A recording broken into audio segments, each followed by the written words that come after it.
Hey YouTube, it's Alessia. If you're new around here, I make videos every Monday on writing and publishing. But today's video is super exciting because I'm going to be giving you guys a tour of my bookshelf. So if you're interested in seeing what an author keeps on her bookshelf, please keep watching. And don't forget to hit the subscribe button and follow me on Instagram so you never miss a video. And let's go ahead and get started. Now I'm going to start on the middle shelf. So the way I organize my bookshelf is that the top and the middle shelf hold my favorite young adult fantasy books, and then the bottom shelf holds my true crime books and other miscellaneous books. And honestly, my bookshelf isn't as big as I would like, but I do have limited space in my bedroom, so the books that do appear on my bookshelf are usually my absolute favorites. We're gonna start in the corner over here, and I have this amazing little candle that I picked up from Indigo, and it says, "Sorry, my books make me a bit shelfish," which I think is really funny. Who doesn't love a good pun? And beside the candle, I have some shells from my travels, and I have some little trinkets like the little volcano there that is from Pompeii. And I don't really decorate my bookshelf in any specific way, I just do whatever I think looks nice. So this is the setup I currently have. Okay, so the first book in the very corner is actually a book by Charles Dickens, and it's a really old book. It was given to me by my dad, and it's definitely a collector's item, so I just keep that in the corner as like a little bookend. So my first book series that you see on the shelf is Fablehaven by Brandon Mull, and this is a really great series. It has great world building. It's all about different magical creatures, so I really enjoyed that when I was little, and as you can see, the books have been pretty worn through the years. They've definitely been through it. But yeah, this is a great series, and it's been on my shelf for many years. So over here we have the Raven Cycle by Maggie Stefader, and this is an amazing series. Again, one of my favorites. It's actually one of the only series on the shelf where I have all of the books. So if I ever have like a complete set of a series, you know it's like one of my favorites. So yeah, that is a great series. I really like it because it is urban fantasy, so it's pretty similar to my books. And yeah, that's definitely why it's one of my favorites. Over here we have the Black Witch series by Laurie Forrest, and unfortunately I am missing the second book in the series. There is currently 3 out right now, but this is another great series, amazing world building, and it's relatively new, so definitely worth checking out. Over here we have Beautiful Creatures, and of course this is a really popular series. There was a movie made of it. What you're going to notice on my bookshelf is that I rarely have all of the books in a series, and that's just because it's expensive and they've been either misplaced or borrowed over the years. So sadly I don't have as many complete series as I would like. So this is an example of one. This is a book called The Awakening, and it is by Kelly Armstrong. She is a Canadian author. She's awesome. She writes really good paranormal fantasy books. Now over here we have my favorite books on the shelf, and that is my own series, the Crystal Chronicles. So I have a hardcover edition that was sent to me by my publisher for my first book, and then I have a softcover version of my second book, The Lost Temple. And you can't really tell from this shot, but I actually keep both my books in the dead center so I can see them and admire them every single day and just be proud of myself. Over here we have the Legend series and the Young Elite series by Marie Lu, both amazing books with great world building. It's really great dystopian fantasy if you're into that. And over here we have some books by Cassandra Clare in the Mortal Instrument series. Now I actually do have the complete series, but my sister actually stole them from me, which is really annoying. If you're watching this, please give them back. And she put them in our apartment that we live in together. But yeah, I only have 2 here. I have City of Fallen Angels and City of Lost Souls, but I definitely am missing the rest of her books on my shelf. So hopefully I'll get those back soon. And over here we of course have the Hunger Games. This is a classic series, and I don't think any YA lover's bookshelf is complete without it. Now, this section is the Rick Riordan section. In the corner over there, we have Percy Jackson, and then we have the Heroes of Olympus, and then we have his Egyptian series, the Kane Chronicles. Now, I'm a huge fan of Rick Riordan, so he definitely deserves a place on my shelf. And in the future, I really hope to get his other books that have come out recently. Now, moving on to the top row, this is also where I keep my other favorite YA fantasy books. I have a little sleeping cat and she guards my books, and I have a little trinket from my time in Italy. So in the corner here, I have a series by Amanda Hocking. This is a series about changelings. It is pretty good. I did read it a while ago, many years ago, I think. It's definitely not the best series on my shelf, but it definitely deserves a place. And then moving on down, we have the Divergent series by Veronica Roth. This is a really good series if you are a fan of YA. It's definitely not my favorite. You definitely know what I mean if you've read the last book, but I just kept it here because it is a YA classic. Next, we have the Hush Hush series by Becca Fitzpatrick. This is a steamy romance fantasy novel, so it is one of my favorites. And then moving on down, we have the Fallen series by Lauren Kate.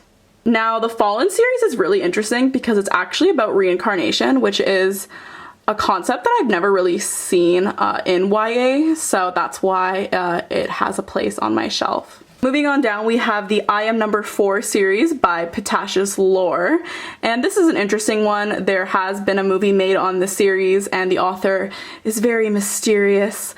But yeah, this is a really interesting series. I did give it a read a few years ago, but I never really finished it, and I hope to one day. Next, we have the Born at Midnight series by C.C. Hunter. This is one of my favorites. It's really similar to my own novel, which is probably why I like it so much. But it's about different supernatural teenagers who all hang out at this camp together, and there's romance and, you know, great magic. Next, we have a series called Illuminate by Amy R Gresti, and I actually really like this series. I read it a few years ago, but for some reason, the author seems to have discontinued the series, which is really sad.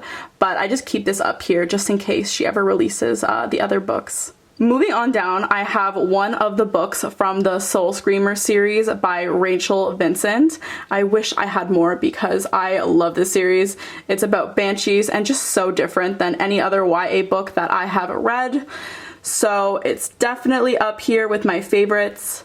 And then next to it, I have the 13th Reality series. Now, this is by James Dashner. It is also YA, but it's not really fantasy necessarily. It's kind of about these parallel worlds. It's very interesting, and it's definitely very different. So if you're tired of the same YA fantasy dystopian world, definitely give this a read.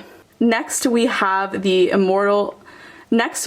two books from the Secrets of the Immortal Nicholas Flamel series, and again, one of my favorites. I have talked about this in other videos. This is an amazing series, super underrated, so definitely give it a read if you are interested. Over here, I have a series called Deluxe, and this is a romance novel that takes place in the early 1900s, so super cool if you're into that. And then beside that, I have a series called The 13 Secrets, which isn't really that popular, but I really enjoyed it when I was reading it. And over here we have another new series by Kelly Armstrong. I really enjoyed this series. It is about two sisters in this dystopian fantasy world. It's very dark, and I am a huge fan because I love dark fantasy books. Over here we have one book from the Selection series. The Selection series is really good if you are into romance, but it definitely wasn't one of my favorites, but definitely worth a read if you're into that. And over here we have a trilogy called Hex Hall. Now, this book really inspired me to write my own series because it does take place at a boarding school, so it definitely is one of those juicy school drama books. I'm gonna move my Spider-Man so you can see, but in the very corner here I have a series by James Patterson called Witch and Wizard. It's a really good one. It's one of James Patterson's only YA books, and definitely give it a read if you are into James Patterson. And then my last two books in the corner over here, I have a book called Wicked, which I actually have not read yet and I would really like to get to it someday. And then in the very corner I have Maximum Ride, which is also by James Patterson. Maximum Ride is a really interesting series and I would definitely give it a read, especially again if you like James Patterson. Okay, we are moving on down to the bottom level and I still have some YA books on half of the shelf, and this is actually one of my favorite series from my teenage years. It is called Sweep by Kate Taranan. Hopefully I'm saying that right, but this is a really interesting series. It's all about Wicca. And yeah, it's super interesting, super different. Definitely give it a read if you are interested. And over here, I have the Sisters Grimm. Now this is like a fairy tale series and it's great for like preteens. Now in this section, I also just have some random little books that I've read over the years. First of all, I have a book called The Shifter, which is a really cool book about a girl who can shift pain. And then next to The Shifter, I have a series called The Children of the Lamp, which is again very interesting. And then next we have Psycho by Robert Bloch. There is a movie based off of that book. I haven't gotten to it yet, but I really would like to. And I spy that I have another Beautiful Creatures novel next to it, which I definitely have to move later. And moving on down, we have two books by Kelly Armstrong. We have The Summoning and The Calling, which both belong to like a werewolf fantasy series that she wrote a few years ago. And then next to that, we have The Girl with the Dragon Tattoo, and then we have the second book in that series. And this is on my to-read list for 2021, so I will definitely get to that soon. And then beside that, we have the Septimus Heap series. Now this is a really interesting one. It takes place in like this medieval world, so it's quite different than all of the other YA books on the shelf. And we have my little bird. He is like a little wind chime and I keep him here in the summertime so he can make noise when like the wind comes in. So next we have a series by Holly Black, and Holly Black is the author of the Cruel Prince series, which I also enjoy. And I haven't gotten around to reading this specific series, but I would really like to someday. And then next we have one of the books from the Red Queen series by Victoria Aveyard. I have an unpopular opinion about the series. I am really not a fan, hence why I only have one of the books. But I still keep it here because it is pretty and it's just a classic YA that a lot of people enjoy, so I often lend this book out to my friends. So that marks the end of my YA fantasy collection. And still sticking with the YA genre, I have one of the books from the Alex Rider series. Now, I love Alex Rider. I'm super obsessed with the Amazon Prime show right now. It's a great book for boys and girls, but a lot of boys read the series, which is why I always recommend it whenever someone asks me. Next, we have some little random books. We have a book called The Society, which really inspired me to, you know, create the Society in my own series. And then we have 13 Reasons Why. I think the book is way better than the show. And then next to it, we have 13 Reasons Why. I think the book is way better than the show. And then over here, we have two John Green novels. We have Paper Towns and we have Looking for Alaska. Both are pretty good. And then over here we have The Book Thief by Marcus Zuzak, and The Book Thief is one of my favorite books of all time. It is absolutely amazing. Great writing, great plot, just great everything. And yeah, it definitely deserves a space. So I have this collection of these like decorative Reader's Digest books that I just put here to separate the YA books from the other books that I have on my shelf. Okay, so moving on down past the YA section, I do have some true crime books, and my boyfriend actually really got me into the true crime genre. So I've only read 2 books so far. I've read Lost Girls by Robert Kolker, and then I've read The True Crime Addict by James Renner. They are both amazing books, especially if you are into true crime. I highly recommend them. And then next to that, I have some poetry books. I am actually into poetry. It's like a secret pleasure of mine. So over here, I have a book that was actually written by my friend Shane. It is called Glitter and Gold. It is amazing. Go check it out if you like poetry. And then I have a Bukowski poetry book called Essential Bukowski, and it is great. I love Bukowski. He's so cynical and just hilarious. And then I have The Sun and Her Flowers in the Corner by Rupi Kaur. And then and then moving on down, I have some just like random books that are a combination of like self-help and just like health books. So over here I have the Heal Your Headache book by David Bolsch. And this book is life-saving. I do have a chronic migraine disorder. I have mentioned it in a few of my videos, but this book was really helpful in teaching me a lot about my health condition, and yeah, that's why I keep it on the shelf. I often refer back to it and stuff like that. And then next to it, I have a recipe book that is specifically for migraines, not that interesting. And then over here, I have some books on writing. So I have a really famous writing book here called The Elements of Style, and it's a really popular writing book. Definitely give it a read if you are into writing. And next to it, I have On Writing by Stephen King. This is one of my favorite books of all time.